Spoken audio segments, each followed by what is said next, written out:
इस सवाल पे जरा गौर करें। एक बाल्टी को 66.2/3% के जगह पे 80% भरने से 2 लीटर ज्यादा पानी भरता है तो बाल्टी कितने लीटर की है। तो देखिए, हमें तो पहले डिफरेंस निकालना है, अंतर निकालना है 80% और 66.2/3%। क्यों? यही अंतर जो है 2 लीटर के बराबर है। क्या है कि 66 मतलब 67.5% ये बोल सकते हैं, 66.2/3% की जगह 80% भरा है। तो देखिए यहाँ पे जो है थोड़ा सा हम हल्का सा ट्रिक्स यूज करेंगे फटाफट घटाने का। इसको जरा ध्यान में देखेंगे। देखिए 80 से 66.2/3% घटाना है। तो देखिए हम 80 के जगह पे 79 से 66 घटा दिए तो 13 हो गया। अब देखिए 2/3 हमको घटाना है 1 से, तो क्या करते हैं हम 3 से 2 को माइनस करके 1 लिखते हैं और नीचे 3 का 3 लिखते हैं। आप समझ गए होंगे। तो 13.1/3 हुआ। तो 80 से 66.2/3% घटाने का तरीका क्या है? मतलब इस तरह की कोई भी संख्या हो तो उससे 1 कम करते हैं, मतलब 80 की जगह 79 ले लेते हैं। क्या है कि 2/3 से को भी घटाना है ना, जैसे हम, तो उसके लिए हम 1 कम लेके चलते हैं। तो 79 से 66 घटा दिए तो हो गया 13। और 2/3 का क्या करते हैं, 3 से 2 को घटा दिया, 1 नीचे 3 का 3 लिख दिया, हो गया 13.1/3। और 13.1/3 को अगर हम इसमें भिन्न में करते हैं तो 13×3 = 39 और 1 40, 40/3। अब देखिए ये जो डिफरेंस है, ये डिफरेंस बराबर क्या होता है, 2 लीटर ज्यादा पानी। तो मतलब 40.3% बराबर 2 लीटर। तो 1% बराबर क्या होगा?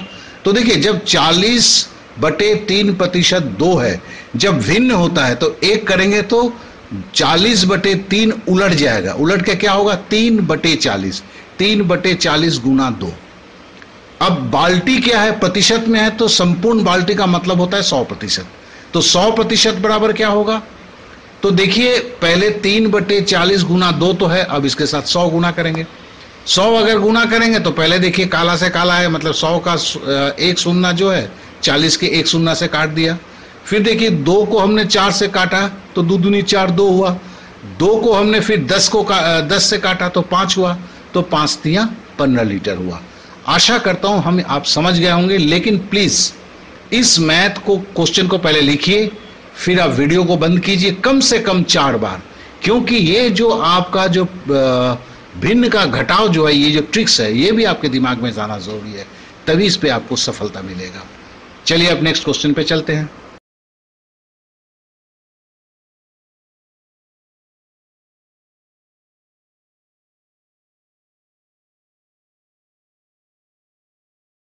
अब जरा इस क्वेश्चन को देखें। किसी शहर की जनसंख्या 4% प्रतिवर्ष बढ़ रही है। मतलब 100 अगर जनसंख्या है तो हर वर्ष 4 बढ़ जाती है। साथ ही गांव से भी 1% लोग नौकरी की तलाश में शहर आ जाते हैं। तो ये थोड़ा सा घुमाया है, कहीं से भी आए, आ तो गए, बस तो गए ना शहर में। तो 4% के साथ तरह ये भी 1% है, तो 4 की जगह 5% ले सकते हैं। तो 2 साल बाद उस शहर की जनसंख्या में कितने प्रतिशत का इजाफा होगा? तो चलिए पहले हम मान लेते हैं कि वो शहर में 100% था। तो 1 साल के बाद नजारा क्या होगा? 100 का तो 100% प्लस 4 + 1/100 गुना 100। 4 + 1 मतलब वही 4% आ रहा है, और 1% गांव से आया 5/100। 5% को कैसे लिखेंगे? 5/100 और गुना 100, क्या कि 100 के आधार पर बढ़ रहा है। तो 105 फर्स्ट ईयर में हुआ। या ऐसे भी है कि 100% है, 5% आएगा तो कितना होगा? 105%। अब देखो दूसरा साल में जब हुआ तो अब 100 आदमी नहीं है उस शहर में, अब 105 आदमी हो गए हैं। तो लिखा मैंने 105 सेकेंड ईयर स्टार्ट, मतलब जैसे ही दूसरा साल शुरू होता है तब उस शहर के 100 लोग नहीं है, 105 लोग हैं। अब 105 लोग का 5%, तो देखो 105 तो है तो उसका ही है, और 105 का 5% क्या होगा? तो 105 का 5% देखो 4 + 1 वही 5/100 गुना 105, क्योंकि अब 100 नहीं है। पहले देखो 100 से गुना किया था, 4 + 1/100 × 100 था, लेकिन अब क्या है, जनसंख्या बढ़ गई है, 105 हो गया। तो अगर हम 5/100 गुना 105 है, उसे अगर करेंगे तो आपको 5.25 मिलेगा। तो 105 के साथ और कितने लोग हो गए? 5.25 लोग, मतलब 110.25। तो इंक्रीज प्रतिशत क्या हुआ? 110.25 से आपने 100 घटा दिया तो 10.25। थोड़ा सा मैं भी समझता हूं, अगर आप बहुत दिन से मैथ छोड़े हुए हैं तो ये थोड़ा सा सुविधाजनक होगा इस चीज को समझने के लिए। इसके लिए बहुत जरूरी है, इसे 2 से 3 बार जरूर प्रैक्टिस करें।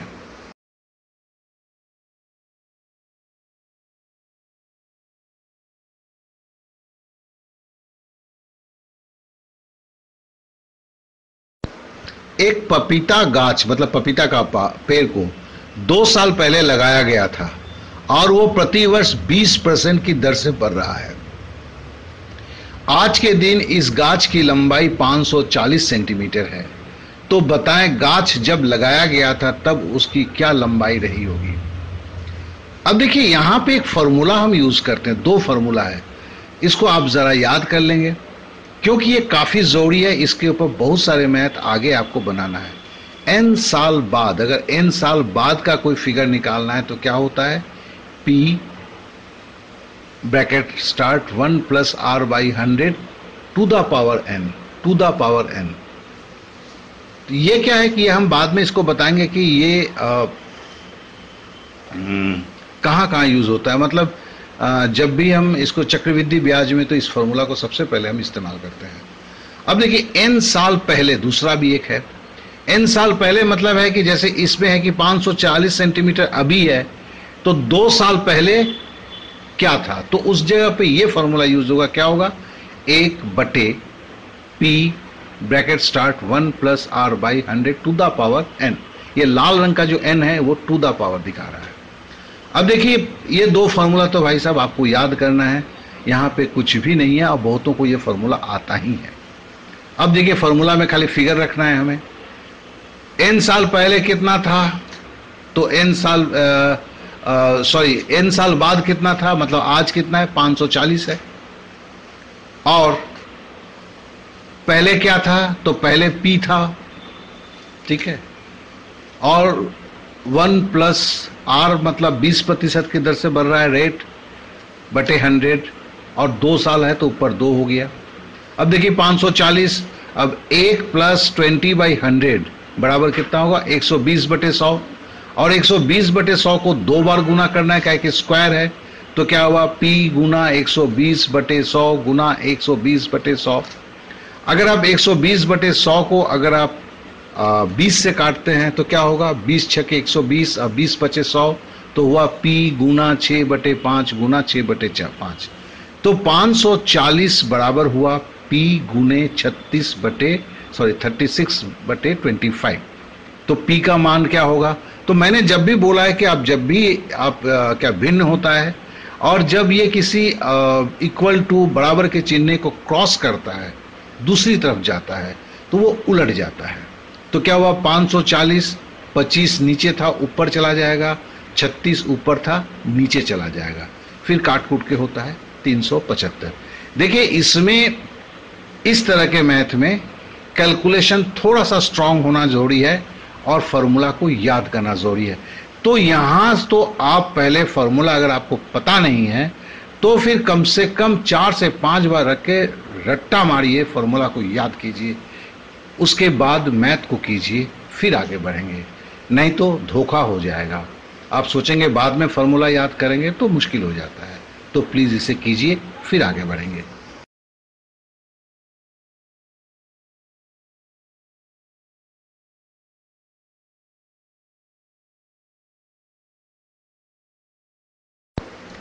इस सवाल में क्या बोल रहा है? अरविंद अपने आय का 75% खर्च करता है और शेष बचा लेता है।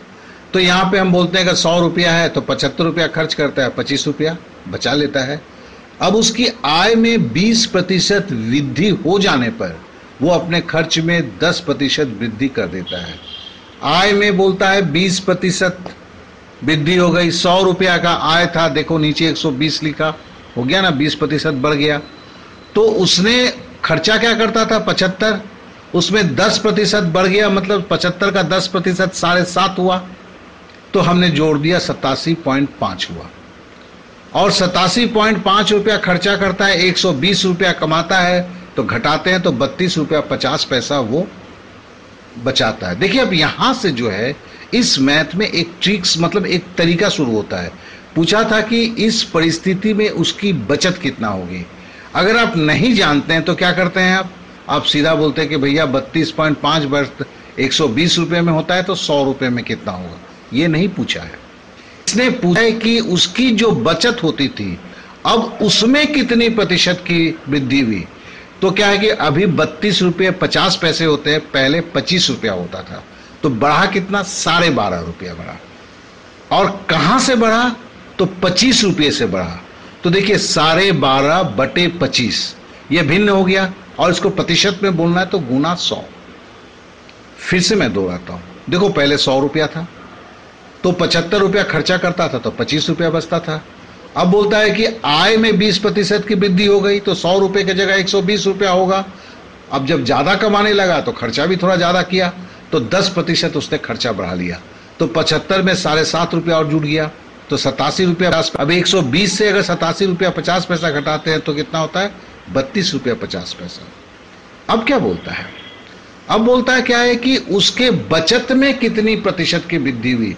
इसमें बहुत ज्यादा ध्यान नहीं, इस तरह के कुछ सवाल आते हैं और क्या होता है वो फिड़की बन जाता है, एकदम गुगली बन जाता है और एकदम चारों खाने लोगों को चित्त कर देता है।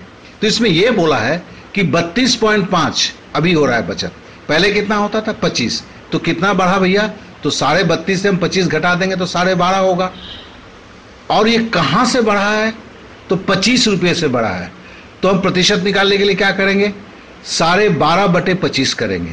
और हम जानते हैं भिन्न को अगर दशमलव में अगर दिखाना होता है तो क्या होता है सीधा 100 से गुना कर देते हैं, तो गुना 100 होगा। अब 100 को 25 से काटेंगे तो 4 होगा, 4 से अगर 12.5 को गुना करेंगे 4 12 48 और 0.5 का 4 बार गुना करेंगे तो 2, तो हो जाएगा 50%। तो देखिए ये मैथ में एक जगह है वो आपका जो है उसकी बचत में कितने प्रतिशत की बढ़ोतरी हुई, ये जो है इस परिस्थिति में उसकी बचत कितनी होगी वो बोला हुआ है मतलब प्रतिशत में बोलने के लिए। लेकिन देखो कहीं बोला भी नहीं है, आपको ऑप्शन देके समझ में आ जाना चाहिए कि एकदम एक क्या कहते हैं एग्जाम का क्वेश्चन, ये एसएससी सीजीएल में था। अगर मैं ऑप्शन को नहीं देखूं तो कुछ समझ में नहीं आता है कि ये बोलना क्या चाहा है, और यही एसएससी के एक पैटर्न का खासियत है। तो यहां पे आपको ऑप्शन को देख के समझना होगा और समझते हुए इसको करना होगा।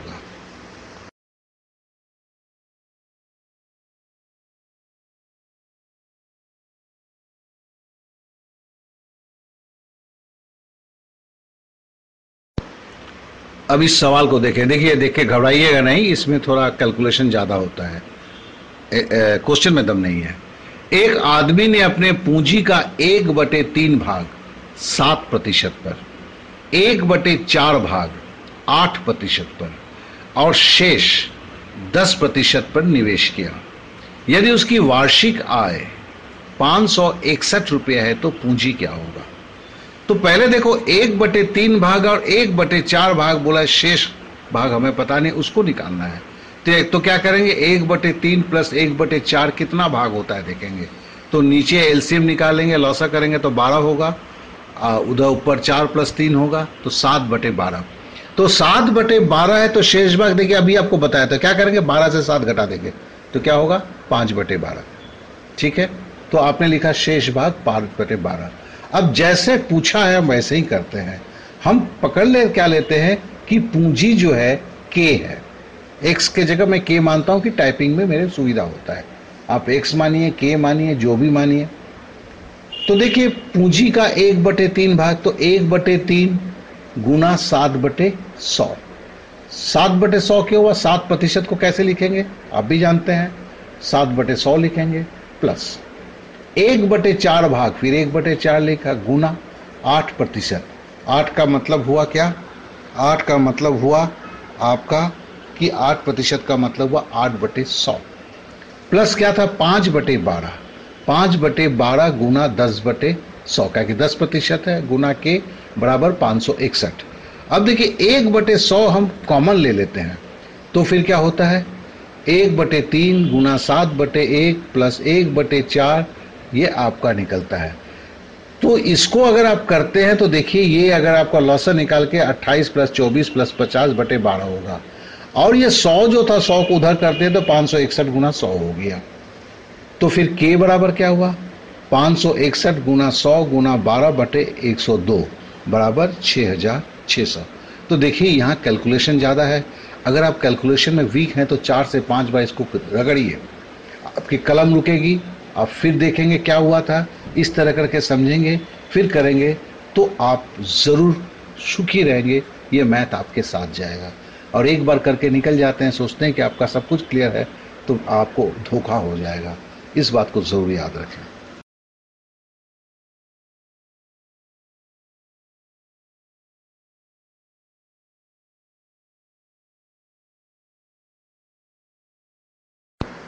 अब इस सवाल को देखें। देखिए ये सारे सवाल जो है ना, ये टिपिकल जो है। अच्छा मजे की बात है, एसएससी भी नहीं, ये सवाल तो आपका बैंक में भी आ चुका है। मतलब बहुत सारे सवाल जो है ना, अब मैं बोलता हूँ क्रॉस बॉर्डर होने शुरू हुआ है। और इस तरह का एक सवाल रेलवे में भी था, लेकिन ये एग्जैक्टली ये नहीं था। चलिए इसको देखते हैं। पहले, किसी वस्तु के मूल्य में R% की वृद्धि हो गई, बाद में बढ़े हुए मूल्य में R% की कमी की गई। देखिए ये आपने इस तरह का मैथ को किया है, लेकिन ये एक ट्विस्ट है इसमें। यदि वस्तु का अंतिम मूल्य 1 रुपया हो तो आरंभ का मूल्य क्या होगा। चलिए वस्तु का जो पहले का मूल्य था हम K मान लेते हैं, जिसमें R% की वृद्धि हो गई, तो क्या होगा, K × 100 + R/100। ये तो बोलने की जरूरत नहीं है, क्योंकि आपका K था, R% बढ़ा तो 100 + R/100 होता है। अब देखिए ये बढ़ गई है, ठीक है ना। क्यों, फिर किसी वस्तु के मूल्य में R% की वृद्धि की गई, तो वृद्धि में क्या हुआ, K × 100 + R/100 हो गया। बाद में बढ़े हुए मूल्य से R% कमी की गई। तो कहने का मतलब हुआ, देखिए यहां पे वस्तु का मूल्य हमने सेकंड लाइन में K × 100 + R/100 लिखा। पहले K लिखा, दूसरी बार क्यों लिखा, क्योंकि समझ लीजिएगा 5% वस्तु का मूल्य बढ़ा है, तो क्या होगा, 100 का कितना बढ़ गया, 105। फिर घटेगा कहां से, 105 से बढ़े हुए मूल्य से घटेगा, मतलब 105 से फिर 5% की कमी होगी। यहां भी वही हुआ है। तो वस्तु का मूल्य है क्या, K × 100 + R/100। ये देखिए दिया हुआ है, नया कुछ नहीं है, जो बढ़ने के बाद हुआ है उसमें R% की कमी होती है। तो क्या होगा, तो देखो अभी दाम कितना हो गया है, K × 100 + R/100। अब इंटू 100 - R/100, ये क्या है भाई साहब, देखिए जब बढ़ा था K से तो क्या हुआ था, हम गुना किए थे 100 + R/100। जब घट रहा है तो हम किससे गुना करेंगे, 100 - R/100। और यहाँ K के जगह में अब दाम चूंकि बढ़ गया है, इसके लिए K × 100 + R/100। आशा करता हूं समझ गए। अब देखिए K तो रहने दीजिए उधर, अब 100 + R Guna 100 - R, A + B × A - B। ये क्या फॉर्मूला होता है, A² - B²। फिर से दोहराता हूं, A + B × A - B बराबर क्या होता है, A² - B²। अब 100 का अगर स्क्वायर करेंगे तो 2 शून्य के जगह पे 4 शून्य हो जाएगा, minus A + B × A - B बराबर A² - B²। तो माइनस B के जगह क्या है, R है, R का स्क्वायर हो गया। तो क्या हो गया, K × 10,000 - R² डिवाइडेड बाई 10,000। क्यों, 100 को 100 से गुना करोगे तो 4 शून्य होगा, बराबर 1। ये 1 कहां से आया, यदि वस्तु का अंतिम मूल्य 1 रुपया हो तो बराबर 1 होगा, ठीक है ना। क्या कि वस्तु के मूल्य में R% घटने के बाद ये फिगर आया था, K × 100 + R/100 गुना 100 - R/100। तो ये बराबर 1 होगा। तो K बराबर क्या होगा, मैं बोला हूं भिन्न, जब भी बॉर्डर क्रॉस करेगा, इक्वल की बॉर्डर क्रॉस करेगा तो उलट जाएगा, पलट जाएगा। तो 10,000 ऊपर चला गया और 10,000 - R² जो है वो नीचे आ गया। ये K की वैल्यू हुई। K क्या था, वस्तु के पहले का मूल्य था। और ये देखो किसके बराबर है, 4, ऑप्शन नंबर 4। तो ये भी थोड़ी सी टेढ़ी खीर है। देखिए जब हम पहले 40 किए हुए थे तो चीजें आसान था। अब क्या है कि हम 41 से जब हम 80 तक जाएंगे तो चीज़ों में बहुत सारे ट्विस्ट आते हैं, हम वो देखेंगे, इसलिए बार बार इसे रगड़ना काफी जरूरी है।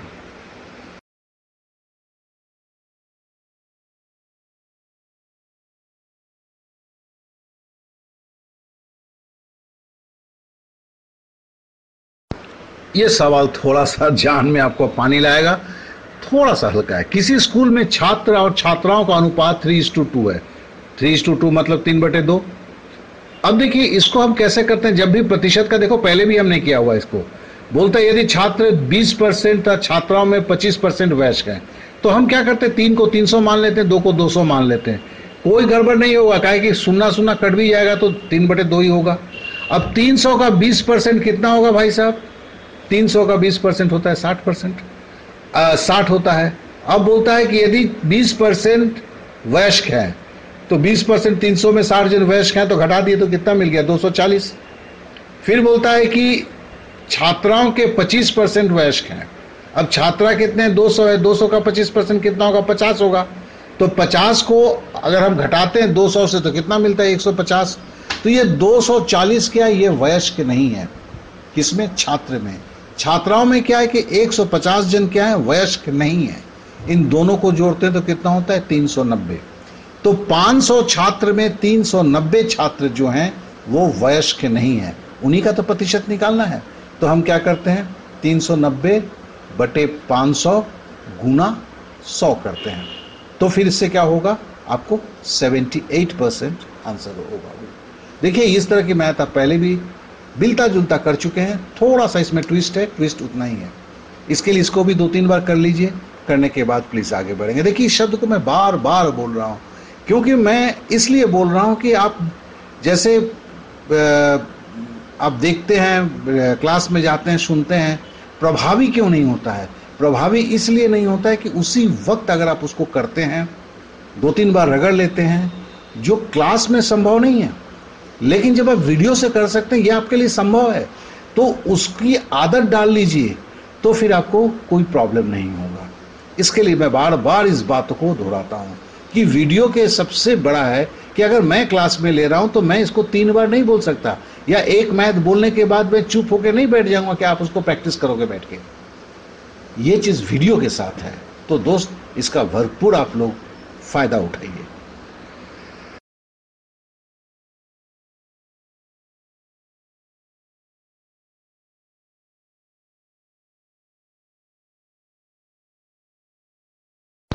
देखिए जैसे अब प्रतिशत का अंक मैं जो जिस तरीके से कराता हूँ, उसमें बहुत सारे चीज़ों को इसके अंदर डाल देता हूँ। देखिए बेसिकली ये जो सवाल है ये रेशियो एंड प्रोपोर्शन में गिना जाता है, लेकिन चूंकि इसके साथ प्रतिशत जुड़ा हुआ है तो इसके लिए मैं प्रतिशत के चैप्टर में करता हूँ। तो देखिए A का 30% बराबर है B का 0.25 बराबर है C का 1/5। देखिए इस तरह के अगर सवाल होते हैं तो आप क्या लिखते हैं, A का 30% मतलब क्या लेंगे, 30/100। B का 0.25 के दशमलव को हटाएंगे तो नीचे 100 आ जाएगा। क्यों, दशमलव के बाद 2 संख्या, 25 जो है 2 संख्या है, इसलिए 1 के बाद 2 100 आएगा। बराबर C का 1/5 बराबर हमने K मान लिया। ये राम बराबर श्याम है, श्याम बराबर मधु है, मधु बराबर K मान लिया। तो अब देखते हैं तो क्या होगा, A गुना 30/100 K के बराबर है, तो A बराबर क्या होगा, 10/3 K। पूछिए क्यों, क्योंकि देखिए 30/100 के बाद बराबर का चिन्ह है, उसके बाद K है। अगर हम 30/100 को K के तरफ भगाएंगे तो क्या होगा, मैंने बार बार बोला था कि आपका भिन्न पलट जाएगा, तो पलट का क्या होगा, 10/3 K। तो A बराबर हो गया 10/3 K। अब B बराबर बोलता है 25/100, B गुना 25/100 बराबर K है। अगर B को रख के हमें 25/100 को K के साइड में लेके जाना है तो क्या होगा, उलट जाएगा, 100/25 हो जाएगा। और 25 को 100 से गुना भागा देंगे तो क्या होगा, 4 बार जाएगा, तो B बराबर 4K हो जाएगा। अब C का 1/5 बराबर आपका वो भी क्या, देखिए 1/5, C का 1/5 बराबर K है। अब C का मतलब C गुना, ये तो समझ में आ गया आपको भी। अब 1/5 भिन्न है, जो आप बराबर के चिन्ह को क्रॉस करवाएंगे तो क्या होगा, 1/5 पलटी मारेगा, 5/1 हो जाएगा, तो C बराबर 5/5K हो गया। अब देखिए A:B:C। अब A बराबर है क्या, 10/3K:4K:5K। तो देखिए तीनों में सब k कॉमन है, k को काट के हटा दिया। अब देखिए क्या हो गया, तब 10/3:4:5। अब देखिए कि अगर भिन्न है, अब इसको भी जान लीजिए, अगर आपके इस अनुपात में, तीन संख्या के अनुपात में अगर कोई भिन्न है तो उसके नीचे की संख्या को जो है वो तीनों ऊपर के जो है सब में गुणा कर दीजिए। मतलब 10/3 का ऊपर आपने 3 गुणा कर दिया, चूंकि ऊपर 3 गुणा कर दिया तो 4 के साथ भी 3 को गुणा किया, 5 के साथ भी 3 को गुणा किया। ये एक सिंपल ट्रिक है। तो क्या है कि हम जानते हैं कि 10/3:4:5 है। यहाँ 10/3 के ये बटे वाला जो मामला, इसको हटाने के लिए क्या करेंगे, चूंकि नीचे 3 है, सबको ऊपर सबको 3 से गुणा करेंगे, 10 को भी करेंगे। तो 10 को 3 से गुणा किया, 4 को 3 से गुणा किया, 5 को 3 से गुणा किया। अब देखो 3 तो कर गया, तो 10:12:15। तो A:B:C क्या हुआ, 10:12:15, जो आपका ऑप्शन नंबर 4 है।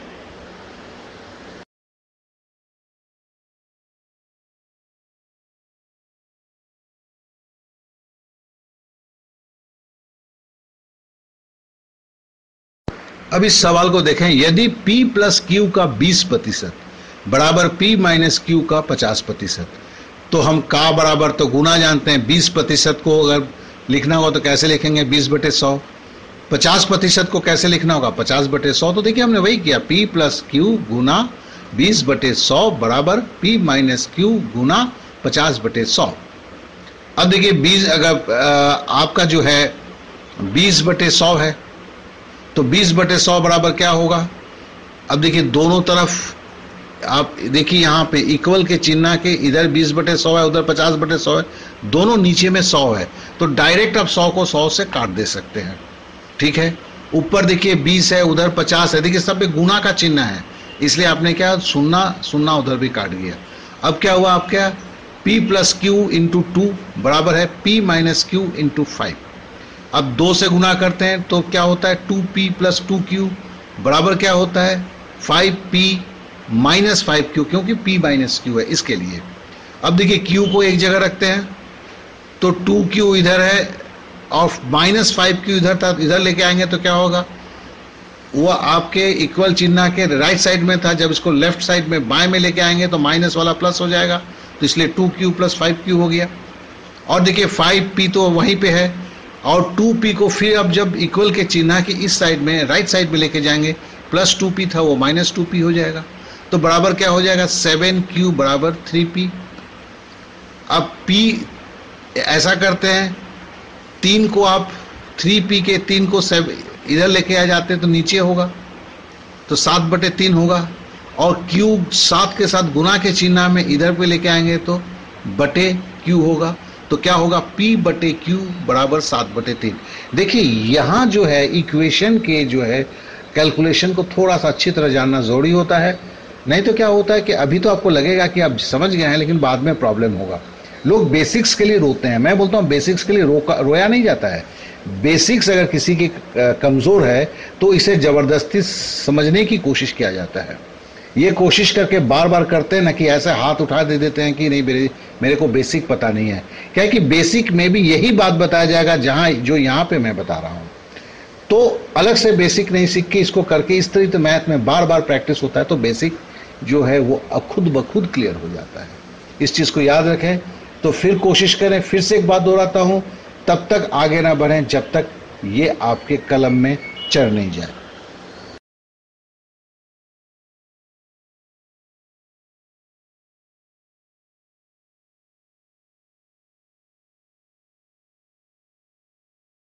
अब इस सवाल को देखें, किसी कक्षा में लड़कियों की संख्या लड़कों की संख्या से 20% अधिक है।